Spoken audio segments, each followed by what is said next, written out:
This clip is brought to you by SaveWithConrad.com.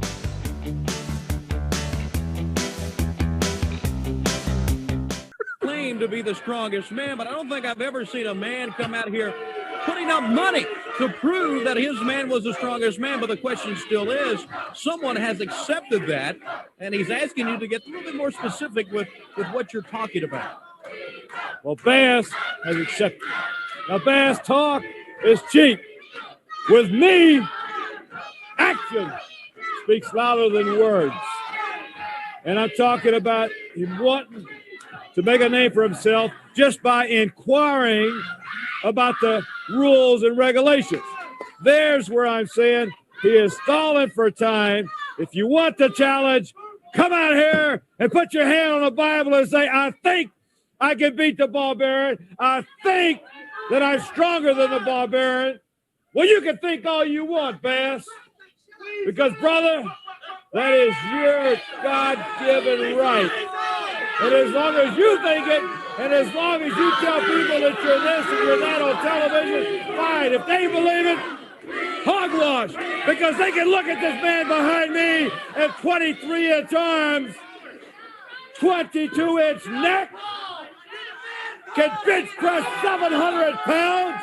And Bass, you tell me the only credentials you have is you're a country boy. So what? If you can drink milk from a cow without a glass, anybody can do that. Mind you, it does take a little guts, probably. I couldn't do it because I don't go anywhere where there's not sidewalks.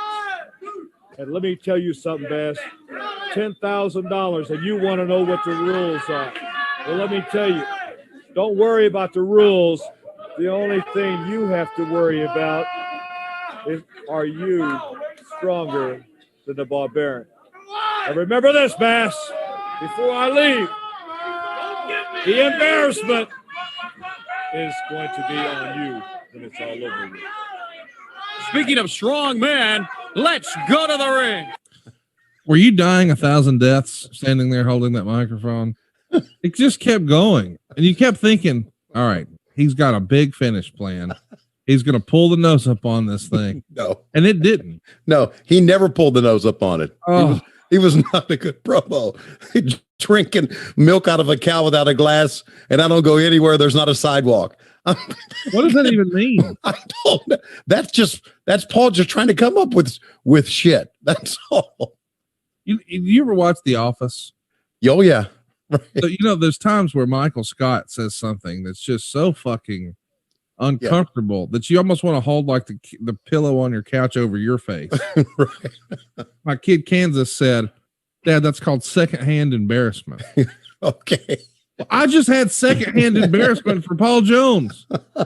Thanks for smartening me up, Kansas. Now I know what to call it. Oh my God. Yeah. Bless his heart. I mean, I liked Paul, and Paul and I really got along. I talked about him being an Amway guy. Right. There was a time that, and it was during, let's see, 1986. I'm trying to think. Lois and I lived so many different places, but we had this. This is probably 85. This happened, but Paul had a rental car and wanted me to take the rental car back to Charlotte for him. We all flew down, and he said, "Listen, I got to fly on to whatever town. Would you take my rental car back to Charlotte and check it in for me?" And I said, "Sure." And because I'm that type of guy. So instead of flying back to Charlotte, I was going to take his rental car back, and I said, "Paul, I need to talk to you about the rental car."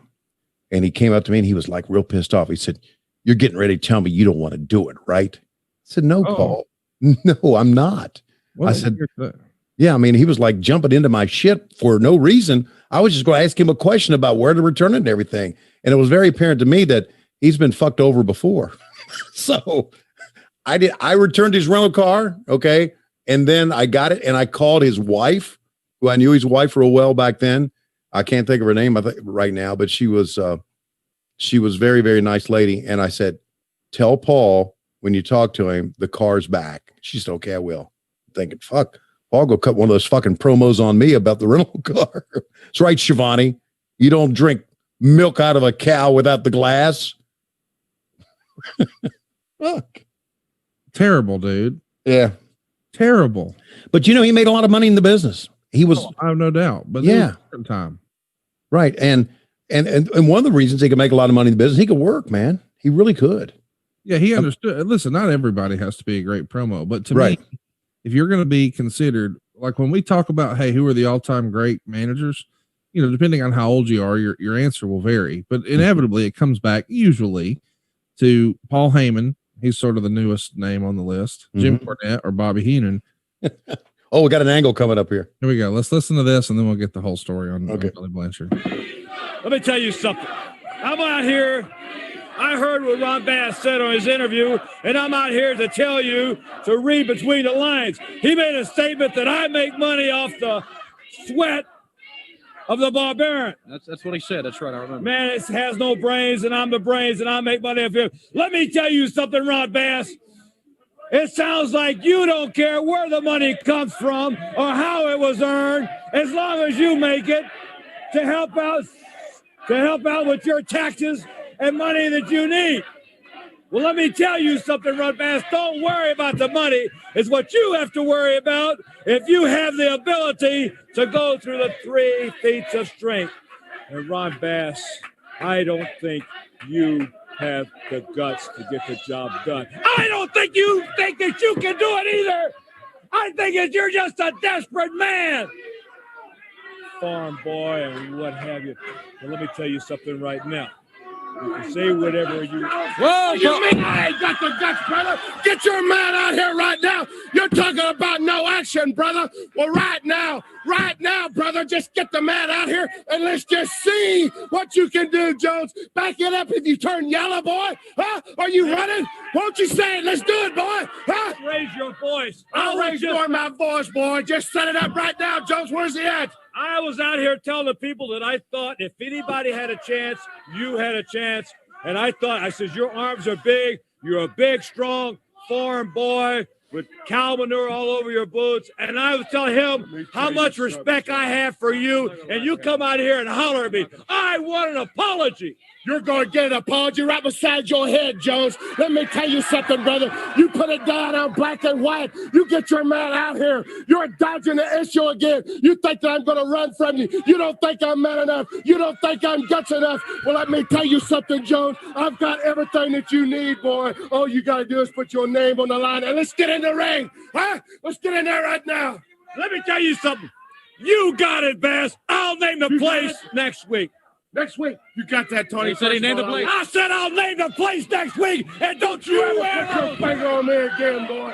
I want to apologize, Tony, for coming out here and raising like this. It's not my character, but Jones, he's ducking the issue, and I'm going to force it on him. Okay, Paul Jones said next week. Let's go to the ring. Dude, he sounds just like Jay-Z Graham. Just like him. I bet when Jay-Z Graham has kids one day, that's why he's going to talk to his kids. Paul had a crutch line, and I counted it during the interview. Let me tell you something. Yeah. Everybody in wrestling in the 80s Yeah. said, let me tell you something. Yeah, he said it 4 times there.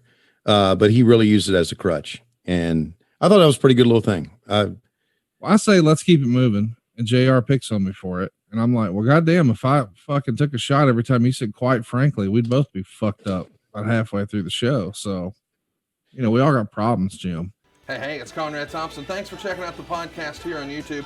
Be sure to hit the subscribe button and the notifications bell so you get a notice anytime we upload some new content. And go save yourself some money right now. If you're in a 30-year loan or you have credit card debt, it's not a matter of if I can save you money. It's a matter of how much. Find out right now for free at SaveWithConrad.com.